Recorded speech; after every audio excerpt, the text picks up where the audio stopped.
Hello, beautiful people, and good morning, and welcome to Atlanta, Georgia, of the 2025 SEC Football Kickoff Media Days. It's going to be very fun. It's kind of pretty interesting place to come. And I see Greg Sankey is making his way inside of this place. He's the SEC commissioner of the SEC. As you can see, in the SEC, the season always finds its way to Atlanta. This year, it starts here too. Before toe meets toe, before the rivalries light up the path, we gather here with microphones, neckties, and enough sound bites to fill a stadium. I had to take dancing lessons yesterday. Coaches lay out the blueprint. We all know how it really goes. We're going to put them in the heater and find out. Players shake hands, flash smiles, and sell belief like bottle of hope. There's talk of depth charts and whistles, swagger and second chances. It's part pep rally, part press conference, part prophecy. And then we wait. Wait to see which of those summertime promises hold up when the pads are strapped. When the dust settles, and the scoreboard decides that the sound bites never could. Only one team will circle all the way back to this city at the dawn of winter, walking through those locker room doors and walking out with a championship trophy. But that will be in December. This is today. SEC Media Days. and welcome to 2025 SEC Football Kickoff Media Days Day 1, live in Atlanta, Georgia. And good morning and welcome to Atlanta, GA. Now, you will see some teams that will be on appearance today, between today, tomorrow, Wednesday, and Thursday.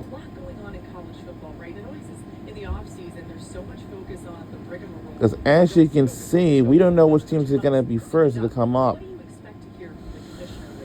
think the number one thing we're waiting to hear is what he has to say about the CFP. Commissioner Tony Petitti of the Big Ten has been absent most of the summer while Commissioner Sankey was down in Destin speaking to everybody every single day. And there's some reports of the division. Remember the famous bromance about a year ago between the Big Ten and the SEC. I think he will deal with it. Now usually the commissioner uses this as a State of the Union address, so there'll be a lot of nuggets in there to keep your eye on. But I think the nation is watching to hear what he has to say about the CFP. Yeah, I think from a football standpoint, you think about the SEC and the dominance really that we've had over the last 20 years. The last 2 years, not so much when it comes to the national championship in football. A lot of people want to know if the SEC going to be back, are we going to win a national championship? I also think for many student athletes, it's about the house settlement. I don't know how much he'll get into that, but the idea that schools can now pay their student athletes, what that means for not only football but other sports. I had a conversation with a woman that was on a rowing team, and one of her questions was, how's that going to impact her sport? So I'd love to hear him talk about that a little bit. A lot of questions about that. A seismic shift, certainly, in college athletics we've seen this offseason. Paul, you heard Benjamin mentioning that the SEC has not won the national championship since 2022, where Georgia went back-to-back. Who's going to win it this year? Is there a team in the SEC that you think can win it all? I think all the attention is on Texas. And I think a lot of people have conveniently forgotten Georgia was the SEC champion a year ago and how difficult that is, but it was just the way the season ended. So it's there's so many things happening right now. We're getting over Beyonce being here. I'm not over it. The home run derby, the All-Star game. But I think the biggest moment of this week, in addition to what we're going to hear from the commissioner, will be tomorrow when Archmania arrives here. Watch out. That's a new one. That is going to be the defining moment. Texas takes over today. Of course, you got South Carolina, LSU, and so much more. A lot more from us coming your way. But let's go now to the podium. The commissioner of the Southeastern Conference, Greg Sankey, will begin.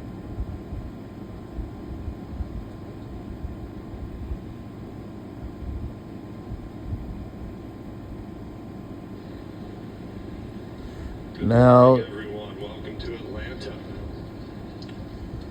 let's welcome Greg Sankey, the SEC commissioner of the SEC. First fun fact is, does the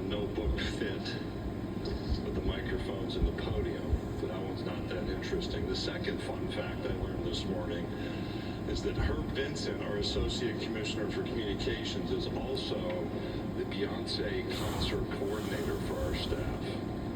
So at any social media moment this week, that may rank towards the top. That said, good morning and welcome to the 2025 edition of SEC Football Media Days. It's a privilege, certainly for me, to be with you once again. We appreciate your work and all the work that's done to make this event possible. It also signals the start of a new season. We'll look forward to the traditions, the games, the spirit, the intensity, the competition that makes college football in the SEC so special. We're pleased to be back in Atlanta. A little bit of a history lesson. The first meeting of the SEC membership took place in Atlanta, February 27th, 1933. Apparently it was the beginning of a tradition of hosting conference meetings around men's basketball tournaments, because our men's basketball tournament was first played here also in 1933. Atlanta, as you know, has served as host to the SEC Football Championship game since 1994, and just up the road in Duluth, we've had a number of women's basketball tournaments played and SEC gymnastics champions determined. Also proud that we'll be back in Georgia later this year. After a 20-year hiatus, the SEC volleyball tournament returns. We will be in Savannah, Georgia, November 21st through the 25th at End Market Arena, again in Savannah, and we're looking forward to that event. But since we're here to talk about football, let me first express some appreciation for what's done around the game of college football in the city of Atlanta. First, we're pleased to be back here with a football field in front of us at the College Football Hall of Fame, and it's always fun to see goalposts when you're talking. The 2025 season will kick off a few blocks from here at Mercedes-Benz Stadium when on Saturday, August 30th, Tennessee plays Syracuse, and the next day, Sunday, August 31st, South Carolina plays Virginia Tech. Plenty going on that weekend, but noteworthy that we'll be back here to kick off the season with those football games. Our championship game is a December tradition here in Atlanta. We appreciate Arthur Blank, the Atlanta Falcons organization, and everyone around Mercedes-Benz Stadium that provides an incredible experience for our participants and for our fans. I want to thank the Atlanta Convention and Visitors Bureau. You don't understand how many mechanics there are to pull off something like this. Law enforcement, the city of Atlanta, everyone that makes things work smoothly. We're also pleased and really proud of our affiliation with Regions Bank. Regions serves as the title sponsor for the SEC kickoff, and you can see Regions embedded around us. And I'll have another note about how they contribute to support our student athletes through the year in different ways. Before I move on, I'll just make a note that we are adding to our sponsor program, Wayne Sanderson Farms. We have several members of the Wayne Sanderson Farms leadership team here with us this morning, and I thank them for their support. Wayne Sanderson Farms has over 26,000 employees and over 2,000 family farms spread across the southeastern footprint. Well, I was preparing my remarks for Media Days. I recall that last time we were here in Atlanta, one of my backstage conversations, and I've noted this, included the discussion of why powdered wigs went away and neckties remain, and that was with Mike Leach. I just want to make a note that we appreciate an adjustment made by the National Football Foundation to change the qualifying criteria for head coaches that makes Mike and others eligible for election into this College Football Hall of Fame. We also, since we last gathered, lost Bob Holt, and we've saved a spot right around where Bob usually sits to honor Bob. Bob, as you know, worked with the Arkansas Democrat-Gazette. He was pretty quick with a question here and always asked a question with a smile. That did not mean that you might like the question he was asking with a smile, but he had a special way about him, and we miss Bob and respect and honor his memory. Last month, we had a loss in the Southeastern Conference family. Bobby Gaston, who served in a variety of capacities, passed away at the remarkable age of 101, and Bobby was still a regular attender of the SEC football championship game. Atlanta was home for Bobby, as was the SEC during his playing career at Georgia Tech when he was a teammate of Frank Broyles. He spent 50 years working in the SEC's officiating program, and we didn't have social media then, but I'm sure we didn't get them all right during that time frame. The last 16 years he worked, or excuse me, the last 18 years of those 50 he served as the program's leader. And we remain grateful for Bobby and his work and contributions, and extend our best wishes to his wife, Gail. We also at a time when we can't ignore, in fact, we intentionally remember what happened over the last week and a half or so in the Texas Hill Country in the central Texas area. And yesterday, traveling down here, listening to news reports that the rains were coming again and emergency warnings were being issued. Watching from afar, it's been an unimaginable loss of life to see. I cannot imagine the grief that families and friends and neighbors and relatives are experiencing, not only across our universities in the state of Texas, but across this region, as you start to understand through these stories the depth of relationships that exist. We offer our thanks to first responders, to emergency workers, and even to those who try to help, whether it's through a search, through debris moving, or simply by giving someone a hug. We also know that closer to this location last fall, I saw it as I drove last spring from Knoxville to Greenville to be a part of our SEC women's basketball tournament, the devastation left by Hurricane Helene and the impact on real lives. In fact, we were in Asheville, North Carolina for the Collegiate Commissioners Association meeting, where that organization made a donation to a food bank, and the leader of that food bank spoke in that Asheville area of the remaining and lingering challenges faced for food security in that region. Be it individuals we know personally or tragedies we observe from afar, we share in the grief and in those losses. We also, though, look ahead to anticipation. There is joy embedded in what we do, and we take pride in what was accomplished last year. Our first is a 16-member, what I think is a super conference. For all of those of you who like to speculate about super conferences, welcome to one. We have common sense geography, restored rivalries, record-breaking viewership. In fact, I asked for some data this weekend. If you take the consumed viewership hours on linear TV, almost 40% of that viewership was focused on games involving Southeastern Conference universities and teams. Big Ten was next, right around 30%. And that means for those two conferences, just over 2/3 of the total viewership of college football is embedded between the SEC and the Big Ten. The successes we've enjoyed produced 9 national championships out of our 22 sports, 5 winners of the Honda Sports Award. We had the nation's highest attendance figures in 7 sports. For the 26th consecutive season, we led the nation in football attendance. Soccer for the 2nd consecutive season, showing the emergence of that sport in our conference. Women's basketball for the 6th consecutive season. Men's basketball led the nation in total average attendance. We included the top 3 attended programs in the nation in Kentucky, Arkansas, and Tennessee. We continued to lead women's gymnastics attendance. Baseball outpaced football. The 28th consecutive year, we led the nation in college baseball attendance. And one of the more remarkable stats provided to me was we had a combined total home attendance over 840,000 in softball. When you combine the total attendance of the 3 other autonomy conferences, the SEC total exceeded those other 3 conferences combined total by over 100,000 fans.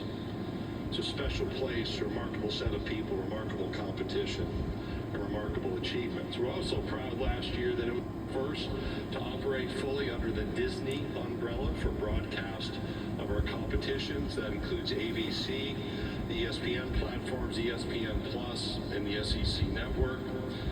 We're so proud of that partnership because in our first year, we together earned through the SEC on ABC, the 2025 Sports Emmy for Outstanding Live Series, the first time in 45 years that award had been presented to a college sports property. You heard from Kevin. One of our new endeavors is a box-to-box and Netflix documentary series spotlighting the 2024 football season. You'll have an opportunity, as was mentioned later this evening, to see one of those episodes. That series goes behind the scenes to really capture what we think is unprecedented footage and personal stories of our coaches, our student athletes, and our teams throughout last season. This afternoon, you'll also hear directly from Paul Martin, the series producer, who will provide you with a bit more insight into that project.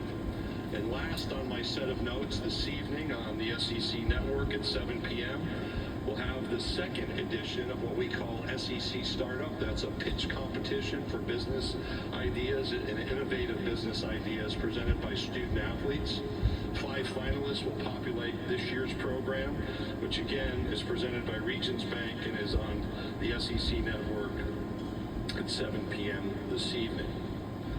Now, of any room that I occupy, I don't have to educate you that there is a lot going on in and around college sports. In fact, I usually begin writing out at least an outline of my remarks in early June. And had I attempted in early June to write out this full set of remarks, it literally would have changed on a daily basis. Because it seems as if one wakes up and there's yet a new story, a new opinion, a new piece of commentary, or a new direction that's been suggested. But let's take an inventory of all that's happening around college sports and college football right now. We have congressional activity. We wonder what might be the next state law to be introduced, or the next lawsuit. We're interested in litigation that has resulted in individuals being eligible to participate in college sports well into their mid-20s. That starts to remove opportunities for aspiring high school athletes. There are opinions around collective bargaining, opinions around the size of the NCAA basketball tournament. There are outcomes from what is called the NCAA Division I decision-making working group. There are proposed changes to the NCAA policy that for years has prohibited gambling on college athletes and college coaches from gambling on professional sports. There are considerations and commentary related to the future of the NCAA. I've already mentioned the college football playoff as it relates to our work. Should it be at 12 or 14 or 16? Or if you wait long enough, somebody will introduce another number for consideration. The issues around the college football playoff selection committee protocol and process were noted by me at press conferences in Destin. What's the future of the SEC football schedule? Is it going to be 8 or 9 games? What do we do about our future bowl relationships? How do we implement terms of the House settlement, and what's the impact of that settlement upon non-revenue sports, on participation opportunities across all of Division I, and the sponsorship decisions around sports offered on each campus? I think the most frequent question I'm asked one-on-one, including in airports as late as yesterday, is what are you going to do about the transfer portal? There's continuing evaluation by many about the role of outside financing in college sports, often referred to quickly as private equity. There's a bit of sudden expertism, as I call it, around us, where somebody is certain to have the next great idea. And as I've shared a few times, there's no easy button for dealing with the complexities that we face. And we also have to work together effectively as conference leaders. Now, I'm not going to walk through and provide you a paragraph or two on each of those items. I know you're grateful for that reality. But let me start with the working relationship among conference commissioners, because there's commentary on that from the outside that doesn't see the inside. I think in Division I, we all have a responsibility to work with commissioners from all 32 all-sports conferences. There's going to be disagreements. There's vast differences in competitive and economic realities and attendance realities around those programs. But we do spend a great deal of time in dialogue. We have a second segment of commissioners, those in the bowl subdivision that populate the College Football Playoff Management Committee. You'll hear me in a moment talk about our June meetings that I thought were healthy discussions. Whether we make a decision that's predicted to be made or not, it's really inconsequential from a relational standpoint. What's important is working through the hard issues together. And then you have the four labeled autonomy conferences, some of you would call Power Four. That group receives the greatest level of attention. One of the encouragements for my presidents during our time in Destin is that we should gather the four commissioners and two presidents from each of those four conferences to talk about our future, as we may have a different role in the NCAA. We face different issues at the state or federal level. And in fact, all that's happening around higher ed, those are important dialogues, and I think an indication of the recognition that we all must work together. We also announced a year and a half ago a relationship and advisory council with the Big Ten.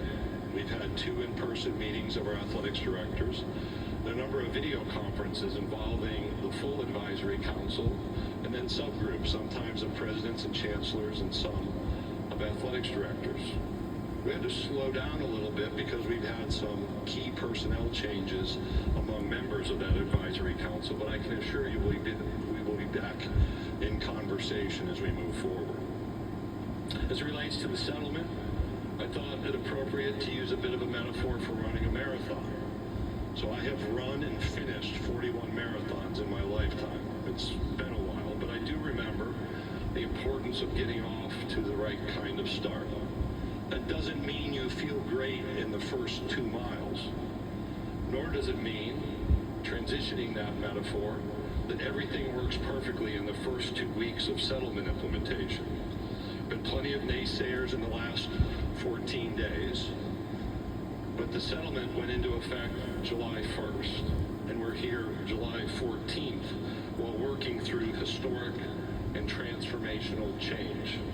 We're in the middle of change, and in the middle of anything significant, it will get messy.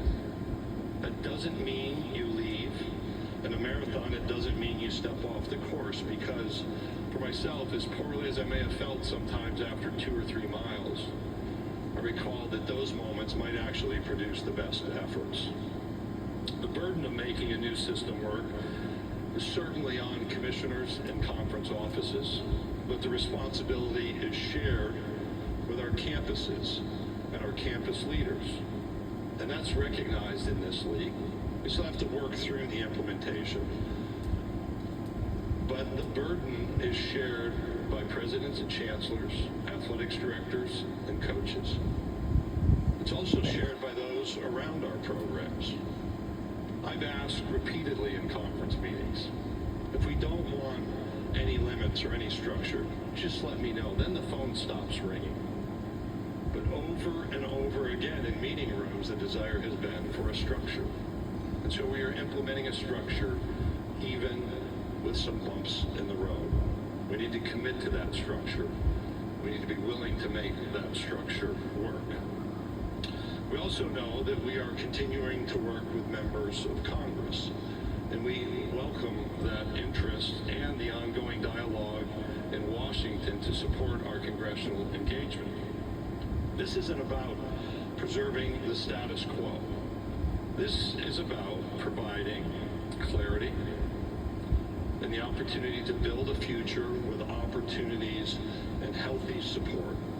And on that last note, we continue to be proud about how we have adapted as a league, and I would offer as a group into Division I to better support young people in their endeavors. Pretty interesting to listen to the Major League Baseball draft and hear the number of college athletes, for example, taken by MLB.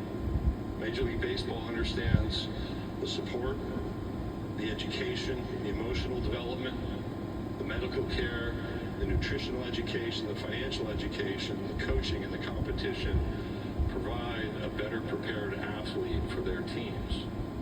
Those are our realities, not just for those taken in a professional draft, but throughout our programs. And so as we think about our work with Congress, we want a future where we have national standards, where we're able to play national championships on an equitable basis and support healthy economic opportunities for student athletes. Last week we saw the bipartisan introduction of the SCORE Act in the House of Representatives. That's an important moment. I view what's happening in college athletics as a nonpartisan issue, but using the typical nomenclature to have members from both of our major political parties willing to step out and introduce the SCORE Act is a positive step. Now, I remember Schoolhouse Rock, right? I'm just a bill. Yeah, I'm only a bill. I'm sitting here. I remember that song from Schoolhouse Rock. We have a bill on Capitol Hill that is sitting and requires a great deal of more work. But I think the bipartisan effort represents an indication that college athletics, just as it does in football stadiums every Saturday, can bring people together for conversation. And we hope the restoration of national standards for college athletics. On the topic of eligibility, for decades we became accustomed to college athletics being focused on an undergraduate degree-seeking experience. Now, through a combination of institutionally requested and NCAA-granted waivers, followed by lawsuits related to transfer eligibility, the number of seasons of eligibility, and the length of time, commonly referred to as the 5-year clock, for that eligibility period from enrollment to completing competition, people are remaining as college athletes longer, probably as evidence that it's a good experience. And the entry points as a result for high school athletes are being reduced. My guess is you have to return to the early 1900s. Literally, if you go to the first quarter century and look at some of the practices around college sports, you start to see the same things that we are seeing today. An older group of student athletes, constant movement without a lot of oversight, and questions about whether there are real academic standards that apply. As the world changes across college sports, we have to hold on to some values that are at the center of what we do on our academic campuses. We need to invite young people into higher education with the goal of moving them from adolescence to adulthood. We need to require unapologetically a person to make meaningful progress towards a degree. And if they don't make that meaningful progress, then simply understand they won't be able to participate in the athletics experience. We have to make sure there's an entry point for the next generation of leaders and athletes who aspire to participate in college athletics following their high school experience. As I mentioned common standards and national standards before, there is a need to return to a common standard for athletics participation. It's embedded in the undergraduate educational experience that helps foster a college-going culture to the next generation who seeks to enroll and participate in college athletics, all while requiring meaningful academic progress leading towards a degree, not subject to the whim of requested or granted waivers, and not resulting in legal decisions that will vary from courtroom to courtroom. Transitioning from eligibility to the NCAA tournament expansion in basketball, in general, we are supportive of expanding both the men's and the women's basketball tournaments.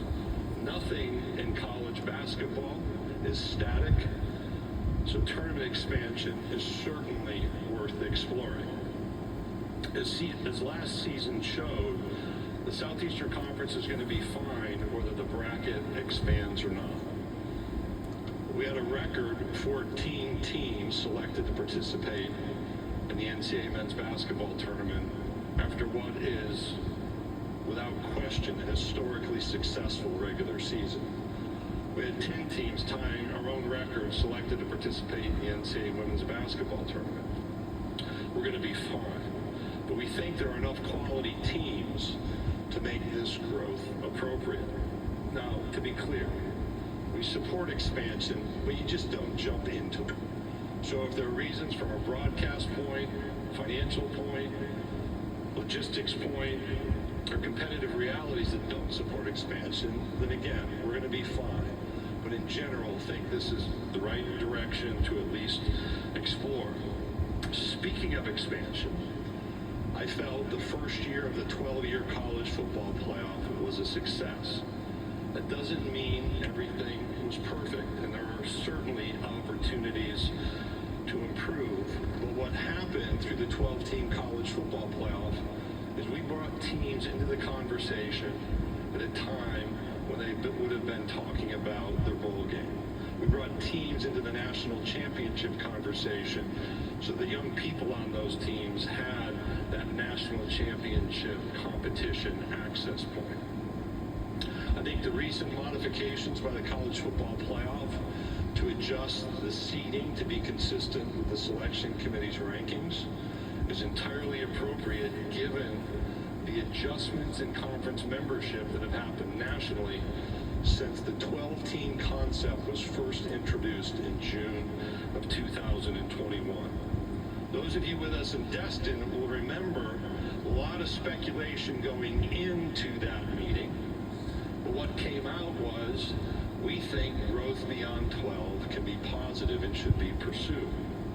There's also a belief that the process for selecting teams to participate in the college football playoff can be updated and improved itself. That's where my earlier reference to our discussion at the June management committee meeting of the college football playoff was encouraging, because we talked about selection committee protocol.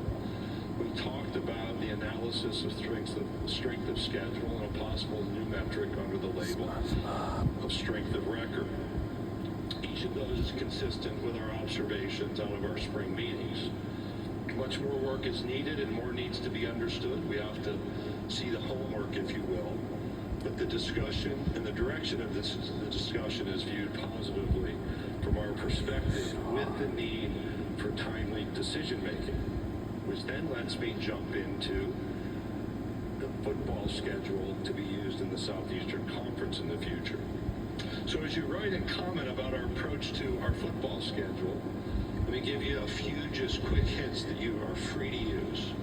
No intellectual property claim here. It is absolutely, fully, 100% correct that in the SEC we play 8 conference games while some others play 9 conference games. Never been a secret. Second, it's also correct that last season all 16 members of the Southeastern Conference played at least 9 games against what you would label power opponents.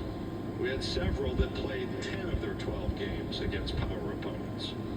Some conferences have that, some don't. The same will be true this year.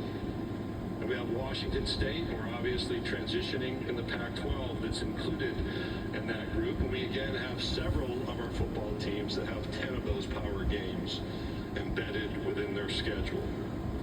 I don't believe there's anyone looking to swap their conference schedule and its opponents with the opponents played by Southeastern Conference teams in our conference schedule, be it 8 or 9. I handed out a bunch of stats that created a stir in Destin that showed there's a rigor here that is unique.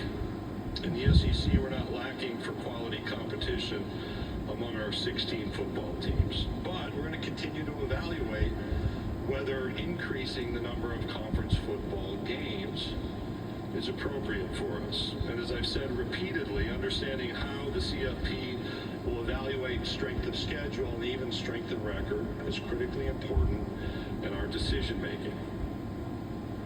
As I conclude, as I mentioned within my remarks, we're living through a transformational moment across college sports. In fact, if you take a step back and go look at the iterative change over time, I don't think there's been a time in the last 100 years where so much change is in front of the college athletics enterprise as exists right now. It's actually amazing and exciting to consider the importance of the time during which we lead and serve.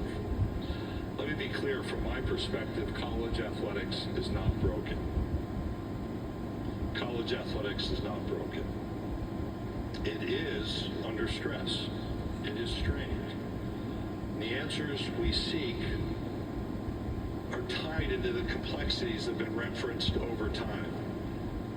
I went back and read my remarks from this podium or others over the last few years and pretty consistently have identified the challenges ahead with some of the decisions that we may have to make. I don't think the answers come from courtrooms completely. They don't come from commentators or commentary. They don't come from those outside sudden experts with their newest idea. Those of us in higher education embedded in college athletics know the intricacies of what's in front of us.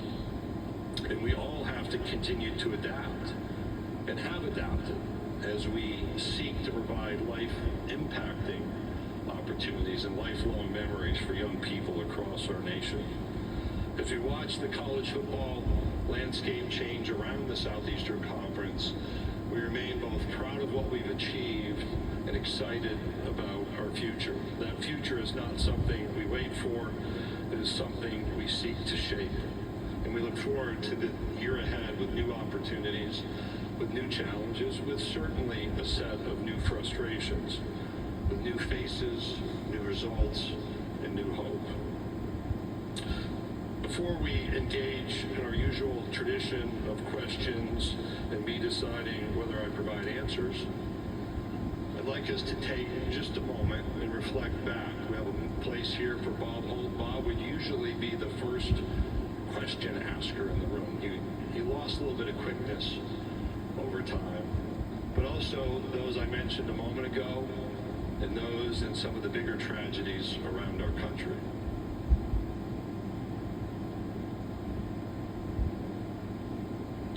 Okay, Kevin. Thank you, Commissioner. If you do have a question, please raise your hand. We have Emma, Annie, and Nathan. We'll get a microphone to you if you please stand if you're able. Give your name and affiliation, and we have time for a few questions. A beautiful tribute there. You'll hear more from Commissioner Sankey as he begins to take questions from the media here in Atlanta just after this break. We'll be right back in moments. Don't go anywhere. We'll be right back on either side. SEC Now 2025 SEC But this is presented by Regions Bank, official bank of the SEC. Regions Bank of the Southeastern Conference.